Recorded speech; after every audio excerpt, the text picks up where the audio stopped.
My name is Daniel, and back then, I was living a life that felt small. I worked in a part of the city that was all gray concrete and tall buildings that blocked out the sun. My job was in an office where the lights were always the same annoying bright white. I sat in a cubicle that was the exact same color as the walls. My job was to look at numbers all day. Not fun numbers, like sports scores or lottery numbers. Just numbers in spreadsheets. I checked them, moved them around, and sent them to other people who probably moved them around again. It was like being a tiny gear in a giant, boring machine. Every day was the same. My alarm would scream at me at 6:30. I'd take a shower, put on the same kind of clothes, a blue shirt, gray pants. I'd walk to the same coffee shop and get the same coffee. Black. No sugar. Then I'd get on the same crowded train, surrounded by the same tired faces, all of us staring at our phones. We were like zombies, but with better shoes. I wasn't sad exactly. It's hard to explain. It was more like I was nothing. I was just going through the motions. I had friends, sure. We'd get a beer sometimes after work. We'd talk about sports, or complain about our bosses. But I would go home to my small apartment, eat dinner alone while watching a show I didn't really care about, and then go to sleep. Just to wake up and do it all again. My life was a loop. A comfortable, safe, but completely gray loop. I thought that was just how life was for people like me. You grow up, you get a job, you get used to it. You accept that the exciting part of your life is over. I was 28 years old, and I felt like I was just waiting for the weekends. And then, on that rainy Thursday, everything changed. And it all started with a sandwich. See, on Thursdays, I usually brought a sandwich from home. Peanut butter and jelly. It was cheap and easy. But that morning, I was out of bread. So, at lunchtime, I had to go out. I had to leave the safe, boring bubble of my office and go into the cold rain to find food. I was annoyed. I remember standing at the elevator, complaining in my head about how wet my shoes were going to get. The rain was coming down hard. Not a nice, soft rain. It was the kind of cold rain that feels like tiny needles on your skin. I didn't have an umbrella, of course. I ran down the street, my head down, trying to avoid the biggest puddles. I ducked into the first place I saw. It wasn't the usual sandwich shop I went to. It was a small, little place I had never noticed before. It smelled like warm bread and herbs. It was quiet, too. A nice escape from the noise of the rain. I stood in line, dripping water onto the floor, feeling sorry for myself. I was just thinking about getting my sandwich and getting back to my desk as fast as possible. I ordered a turkey and cheese on wheat. Basic. Safe. The man behind the counter was making it, and I was just staring at the wall, not really seeing anything. And then I heard it. A laugh. It wasn't a loud laugh. It wasn't a laugh to get attention. It was a soft, quiet laugh. Like someone had just remembered something funny and couldn't help themselves. It was a warm sound. It sounded like sunshine feels on your skin.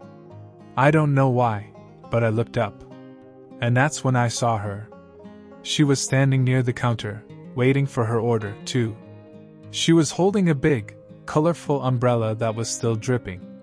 She had wet hair, little drops of rain on her jacket. She wasn't dressed in fancy clothes. Just a cozy-looking sweater and jeans.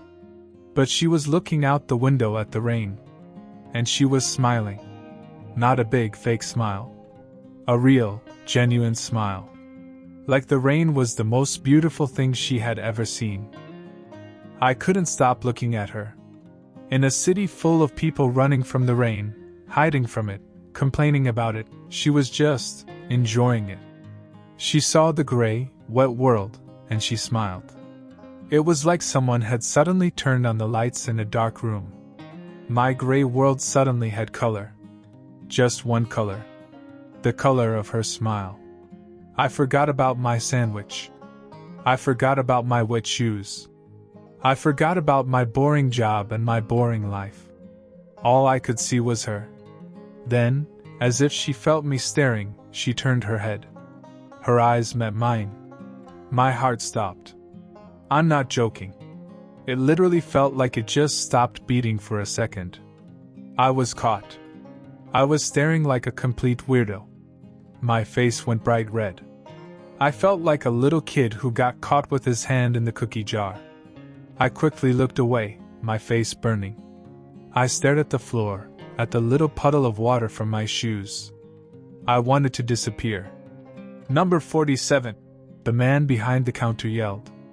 I looked at my little paper ticket. "Number 48. She walked up to the counter to get her order.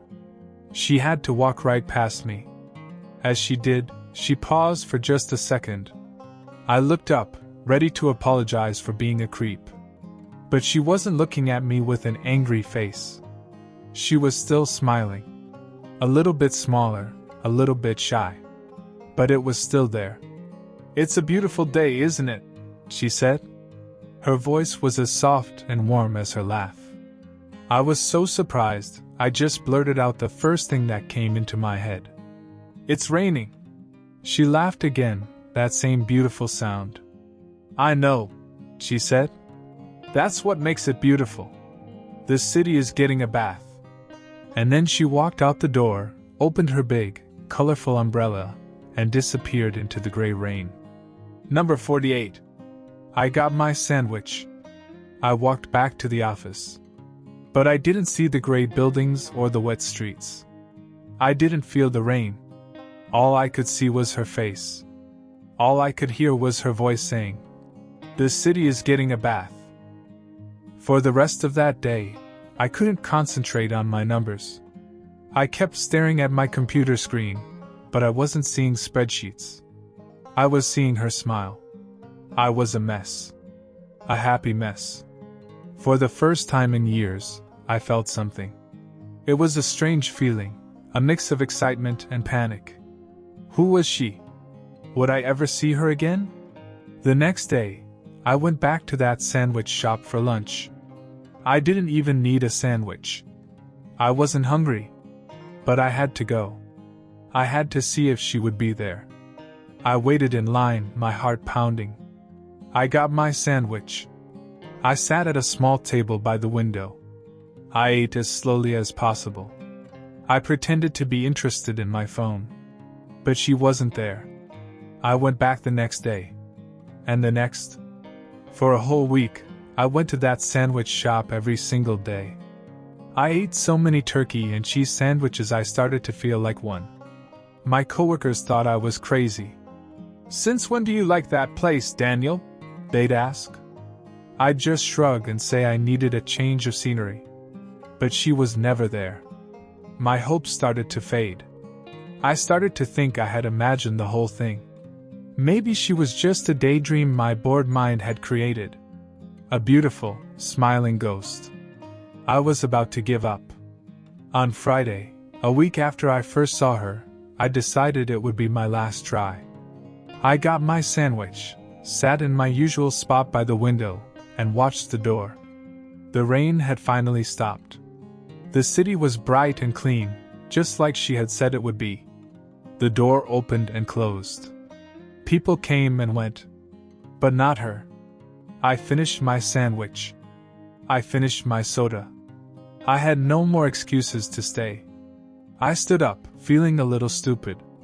I was a grown man, waiting around for a girl I had seen for 30 seconds. It was pathetic. I threw my trash away and walked towards the door. And just as I reached for the handle, the door opened. And there she was. She was wearing a bright yellow coat this time. No umbrella. The sun was behind her, making her hair glow. And she was smiling. I froze. My hand was still stretched out towards the door handle. I must have looked like a statue. Her eyes widened a little in surprise when she saw me. Then, that smile got even bigger. "Oh," she said. "It's you!" The man who doesn't like rainy days. I couldn't believe she remembered me. I opened my mouth to say something, but my brain was completely empty.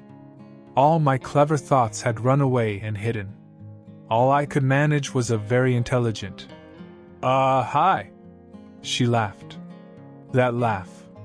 It was even better the second time. Hi yourself, she said. Are you leaving? Or are you just going to stand there holding the door for me all day?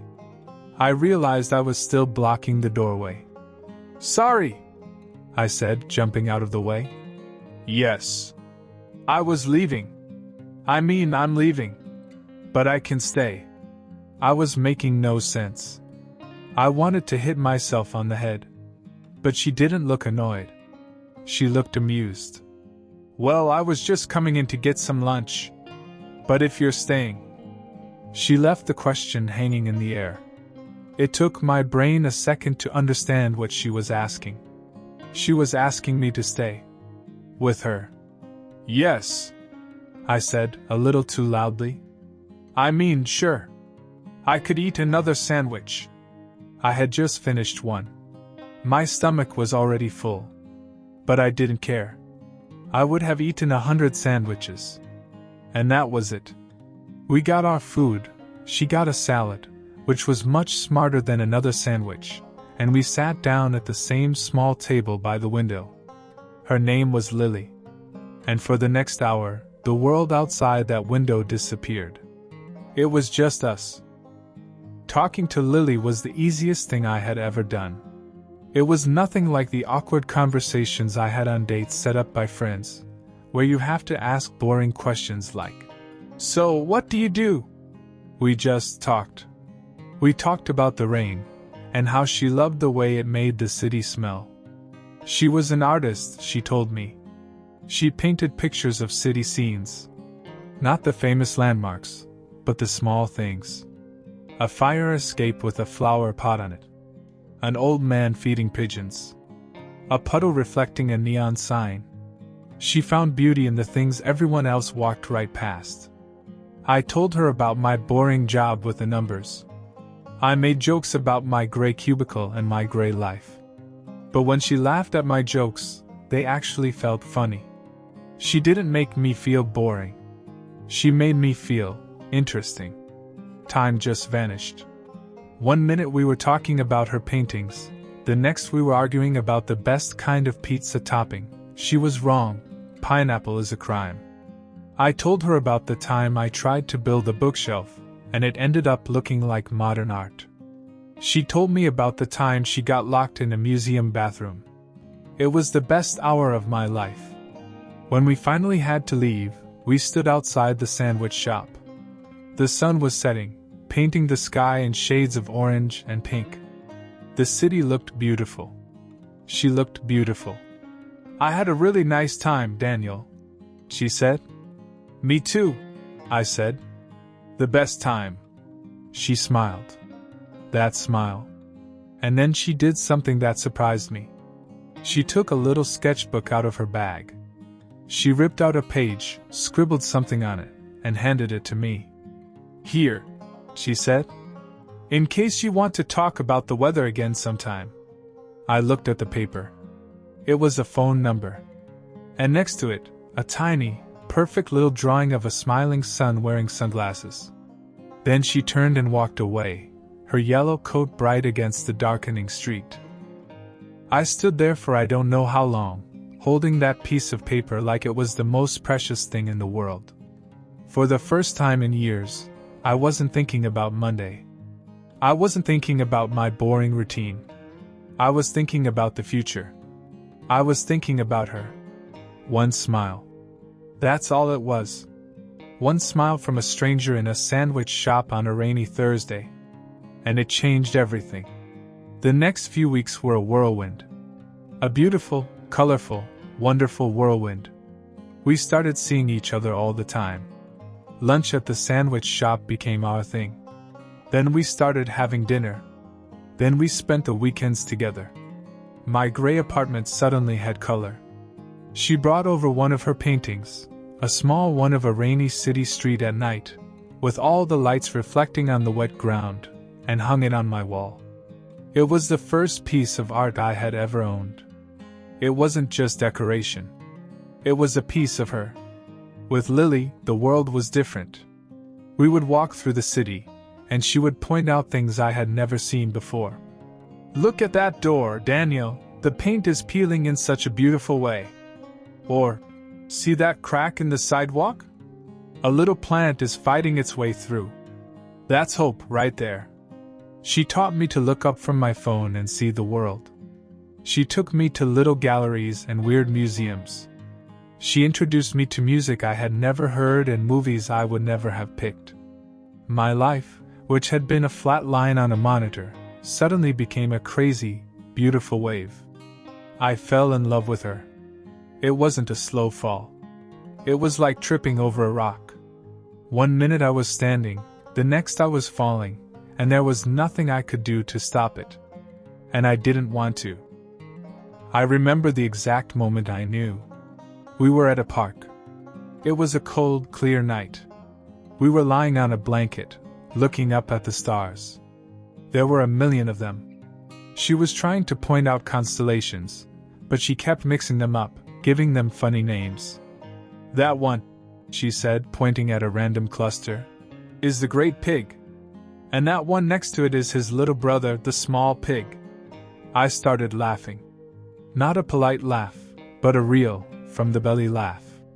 She looked at me, and she smiled that smile.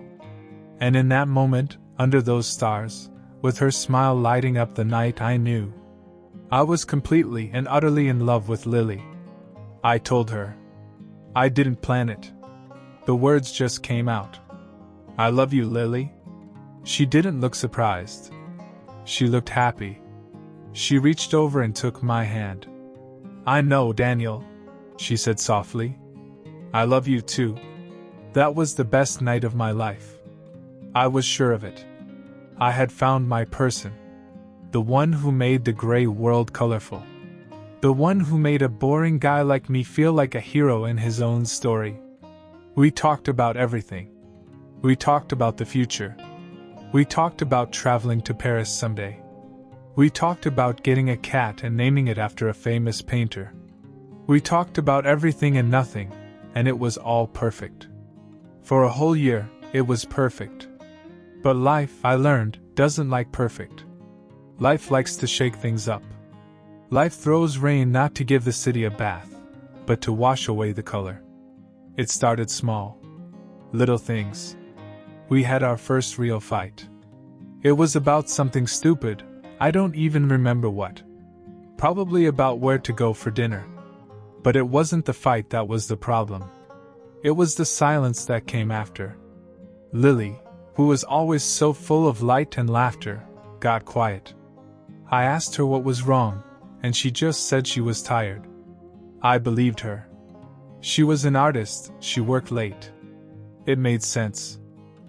But the quiet moments started to happen more often. She would stare out the window, but she wasn't smiling at the rain anymore. She just looked sad, worried. I would ask her about her day, and she would give me short answers. The long, easy conversations we used to have became shorter, more difficult. I tried to fix it. I tried to make her laugh. I told stupid jokes. I bought her flowers. I planned a special dinner. She would smile, a small, polite smile, but it wasn't her smile. It was like a photocopy of her smile. The warmth was gone. I started to feel a cold knot of fear in my stomach. I was losing her. I could feel her slipping away, like sand through my fingers, and I didn't know how to hold on. I didn't know what I was doing wrong. I tried everything. I gave her space. I tried to be closer. Nothing worked. The distance between us, which had once been nothing, started to grow. Then, one evening, she came to my apartment. She wasn't wearing her bright yellow coat. She was wearing a plain gray one. She looked tired. She looked like how I used to feel all the time. She sat on my couch. She didn't look at the painting she had given me on the wall. She looked at her hands. Daniel, she started. Her voice was so quiet I could barely hear her. We need to talk. Those 4 words. They are the most terrifying words in the English language. My heart started to pound. The cold knot in my stomach turned into a block of ice. What is it, Lily? I asked, sitting down next to her. I wanted to hold her hand, but I was afraid to touch her. She took a deep breath. I can't do this anymore. The words hung in the air between us, sharp and heavy. I felt like I had been punched in the chest. All the air left my lungs. What? I whispered. What do you mean? I mean us, she said, her voice breaking a little. I can't be in this relationship anymore. Why? The word came out as a desperate cry. What did I do? Tell me what I did, and I'll fix it. I'll do anything, Lily. Anything. She finally looked at me, and her eyes were full of tears. That broke me more than her words. Seeing her cry was like seeing the sun cry. You didn't do anything, Daniel, she said. That's the problem. You're perfect. You're so good. You're so kind. You've done nothing wrong. Then why? I begged. I don't understand. She wiped a tear from her cheek. Because I'm not right, she tried to explain. Inside. There's something inside me that's broken. A darkness. You're all light, Daniel. You're the sun. And I'm just a cloud. Being with you, seeing how good and normal and happy you are, it just makes me feel more broken. I feel like I'm in a beautiful, bright room, but I can only see the dirt in the corners. Her words didn't make sense to me. But I love you, I said, my own eyes filling with tears. I love all of you. The light and the dark. I don't care about any dirt in the corners. She shook her head sadly. I know you do. That's what makes it so hard. But I can't love myself, Daniel. And until I can, I don't think I can be with anyone. I need to be alone. I need to figure out how to fix myself. I'm drowning, and I feel like I'm pulling you down with me. And I can't do that to you. I love you too much to do that to you. She stood up. I stood up too, my whole world crashing down around me. Please don't go, I whispered. It was all I could say. Please don't go. She walked to the door. She paused, her hand on the handle. She turned back one last time. There were tears streaming down her face. And then she tried to smile. It was the saddest smile I have ever seen. A ghost of her real smile. A goodbye. Thank you for the rainy days, Daniel, she said softly. And then she opened the door and walked out. The door clicked shut behind her. The sound was so final. It was the sound of my world ending. I stood there for a long time, staring at the closed door. I couldn't move. I couldn't think. The silence in the apartment was deafening. I looked around. The painting she had given me was still on the wall. Her coat wasn't hanging by the door anymore. A part of my soul was gone. I sank onto the couch. And for the first time in years I cried. I cried until I had nothing left. I cried for her. I cried for me. I cried for the future we had talked about that was now just a ghost story. The next few months were the darkest of my life. My world, which had been so bright and colorful with her, went back to gray. But it was worse than before. Because now I knew what I was missing. Before I was just empty. Now, I was empty and in pain. It was a cold, deep, aching pain that never went away. I went back to my old routine. The alarm, the shower, the coffee, the train, the numbers. But everything felt pointless. The coffee was bitter. The train was more crowded. The numbers meant nothing. I was just a machine going through the motions. A sad, broken machine. I stopped going to the sandwich shop. I couldn't. I walked past it once, and I saw our table by the window. A young couple was sitting there, laughing. It felt like a knife in my heart. I never went back. I thought about her all the time. Every song on the radio reminded me of her. Every sunny day, I thought about how she would call it a bath for the city. Every rainy day, I thought about her smile. She was everywhere and nowhere. I tried to move on. My friends tried to set me up on dates. I went on one. It was a disaster. The whole time, I was comparing the girl to Lily. She didn't laugh the same way. She didn't see the world the same way. It wasn't fair to her, and it wasn't fair to me. I gave up. I just existed. I was waiting. But I didn't know what I was waiting for. 6 months passed. Then a year. Life went on, even when I didn't want it to. I got a small promotion at work. I moved to a slightly less small apartment. I made new friends. On the outside, I probably looked fine. I probably looked like I had moved on. But on the inside, I was still in that moment, watching her walk out the door. I still carried her smile with me, like a photograph in my wallet. But it was a sad thing to look at now. A reminder of something beautiful I had lost. I stopped believing in love. I stopped believing in second chances. That kind of magic, I told myself, only happens once. And I had my chance, and I lost it. That was it. The end of my story. But stories, real stories, they have a funny way of surprising you. Just when you think it's over, just when you've closed the book, a new chapter begins. It was a Thursday. Of course, it was a Thursday. A rainy, cold, miserable Thursday in November. Exactly 2 years since the day I first saw her. I don't know what made me do it. Maybe it was fate. Maybe it was just stupidity. But on my way home from work, I got off the train one stop early. I found myself walking down the street towards that sandwich shop. My feet just took me there. I stood outside, looking in through the window. The lights were warm. It smelled like bread and herbs, even from outside. And then I saw her. She was sitting at our table by the window. My heart stopped. Again. Just like the first time. She was alone. She had a cup of tea in front of her, and she was looking out the window at the rain. She looked different. Her hair was longer. She looked thinner. But she was still the most beautiful thing I had ever seen. And she was looking at the rain. And she was smiling. It wasn't a sad ghost of a smile. It was her smile. The real one. The one that looked like sunshine. I don't remember deciding to go in. My body just moved. The little bell on the door chimed as I opened it.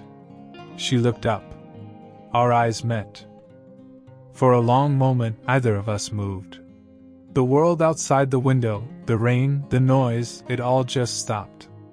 It was just us, in that small, warm sandwich shop. Just like the beginning. She didn't look away. And slowly, that smile on her face grew. It grew until it lit up her whole face. It was the same smile that had changed everything 2 years ago. I walked towards her table. My legs felt like jelly. I stopped right in front of her. I had so much to say. I had 1,000 questions. Where had she been?